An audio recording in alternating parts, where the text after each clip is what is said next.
Alright guys, today is Thursday, May something. We're almost done with school and today we're going to hit chest. We have Kenley with us today, our trainer on the team network, and we'll give you guys a quick run through of our workout. We're going to first warm up, we're going to probably get a little run, stretch, and then we're going to do a warm up set for bench, and then we're going to do max, and then we're going to pyramid down.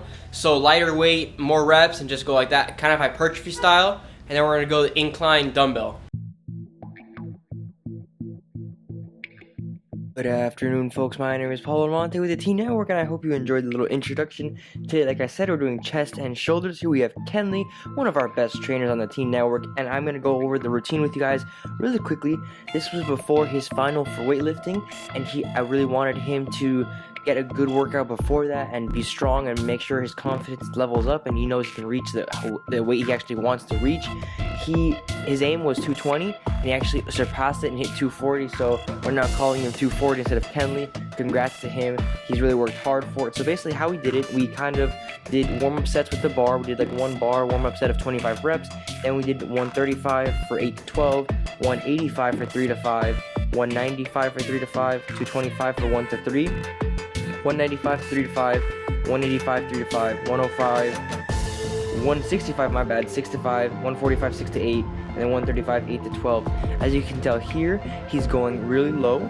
He's breathing out properly. Make sure you have the proper breathing. That's super important. So that means when you do the pushing motion, when the bar is coming towards your chest, you're gonna breathe in, and when you push out, you're gonna breathe out, like I said.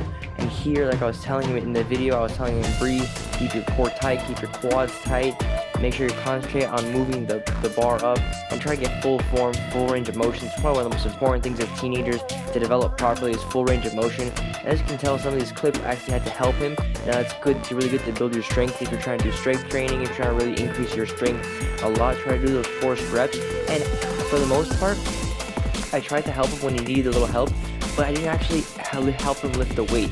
I put my hand there and I kind of made it more of a mental thing. So his mind thought it was less weight on the bar, but in essence, I really wasn't doing much work for him.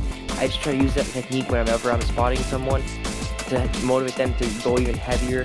Obviously, if I feel that it'll fall on his neck and kill him, I'm gonna obviously grab it and move it out of the way. But if I can see he can do it, I'll put my hand around it, make him think that I'm actually moving the weight, and have him push through. Because I think one of the mind connection is probably one of the most important things in working out, is getting that mind, right, that field, and being able to surpass your mind and tell your body, yes, you can do it, and keep going. As you can tell here, I didn't go all the way down on my last rep.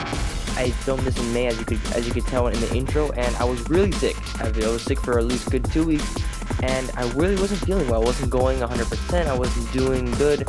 And as you can tell during my workout, I really wasn't doing much. I tried to leave myself out of it as much as possible and just leave Kenley. He was feeling good. He was moving good weight. Perfect technique. So just enjoy his video here.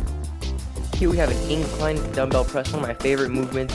Now, if you're lacking motion, your lacking body part is the upper part of your chest, I recommend doing the incline press first and then doing the flat press, just because the flat press, whichever exercise you do first, is always going to take out the most energy from you, and so the next exercise you're going to be weaker in. So let's say you're doing your upper chest or your lower chest, or trying to bring separation in your chest, do that exercise first at a flat bench. Now if you're just starting, try to do flat bench first and try to really get your weight up in that. And basically here for the incline, we did 4 sets, 70 pounds on each dumbbell, and we did 6 to 10 repetitions. It was just ranging from 6 to 10, like I said, 6, 8, 10, just how we felt and how much we could push. The dumbbells were kind of weird. I think one was a little bit heavier than the other, just because I couldn't properly fit the weight on the dumbbell, so we kind of just switched off and on from the side. And here you can see we have our next set, which is a incline and decline combo of a fly and a press. So basically I kind of made this up myself. Basically you're gonna put your bench on an incline, you're gonna do a fly, and then you're gonna do a press. So this pressing motion will work the inside of your chest as well, the separation, and then the fly will also work the separation, the upper separation. And then when we move on from this set, you're gonna go to a decline. Same rep scheme, so you're gonna go 8 to 12 reps, you're gonna do 4 sets, and the 4 sets, it's 2 sets incline, 2 sets decline. I will have this all in the video description so you guys can check it out and really see how the workout routine goes like.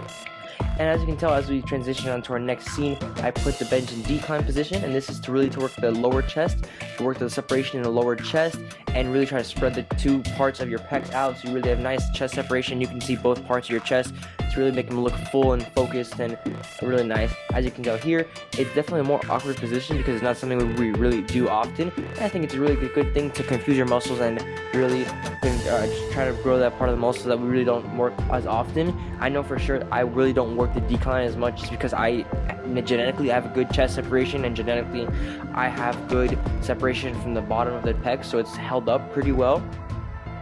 But I definitely try to work it out every so often. Once every 2 weeks, try to do some decline press, either dumbbell, a decline fly, or a decline barbell press, or a dumbbell press. Just depends on what I'm feeling. This just happens to be what I was feeling that day. Just make sure you go nice and wide. Try to breathe. Like I said, breathing is so important. I got a leg cramp right there. I hate it. It happens to me all the time. I really don't know why, and I kind of struggle with this one. And when you press, try to go all the way down to your chest and press up. There you go. Another leg cramp. I really don't get it. I have like a hamstring cramp. Another thing that I always recommend you guys doing: stretch. Oh, another misconception I want to clear up that I'll actually do a separate video for is don't start weightlifting until you're 18. Common misconception. You do not stunt your growth. Michael Phelps, LeBron James, a bunch of athletes do it at 15, 14. I know bodybuilders that do it at 14, 15, and they're 6'1", 6'2", 6'3". My best friend Brandon Lubo, he is almost 6'3", and he's been weightlifting with me since he was 15, and he is just super tall and has not stunted his growth at all. It's just a matter of proper technique, proper stretching, not going crazily heavy. And I recommend when you're 14, 15, 16, those ages, don't do like 225 OHP, overhead press, military press, all that stuff over your spine, just because it can hurt you if you don't do it properly and you don't stretch properly. And in that age we're developing. But definitely I do recommend weight training when you're 14, 15, 16, 17, 18, 19. Your body is ready to grow, it's ready to expand, and the muscles are there, and it's active, and it's probably one of the best times to grow, especially when you're working out. Try to get as much sleep as you possibly can. So 8 hours, try to get to 8 hours. It's probably one of the things that I really wish I could do during the school year. If I did 8 hours of sleep during the school year, I definitely would be bigger than I am now, muscle wise, just because when you sleep your muscles do grow and they do develop and they do recover. So yeah, what we did there before is a side dumbbell raise. We did 4 sets, 8 to 12, slow motion, just to really develop the main head of the shoulder. Now we're doing a military press. This is a behind the back and the forward military press. I really do enjoy these. Really don't do it that often. I love doing OHPs, but this was a little mix, and it's a little hypertrophy training at the end of my workout. We were literally exhausted, and I think a day before this we did a lone shoulder workout. I did personally an isolated shoulder workout. I was just completely dead. My shoulders were ripped and just completely exhausted. So I kind of went light. I kind of went hypertrophy training just to really develop them even more. In this one, we did 3 sets, 8 to 10 reps. And remember, in this one, it's every 2, it's 1 repetition. So you go up in front of yourself, you bring it back to bar, you press from behind your back, and you go up, and that's 1. So that's 1 rep, like I said, and that's 3 sets, 8 to 10 reps. And now we're doing high intensity cardio just to burn the fat off our bodies and keep our cardiovascular system really in good shape.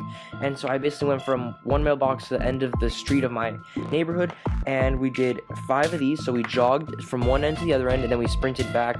Like I said, I was sick, and I literally, I don't know why I did this, because I couldn't run, but I definitely wanted to get some cardio in. And I felt good after, but I know I went super slow on this. I really blame the sickness.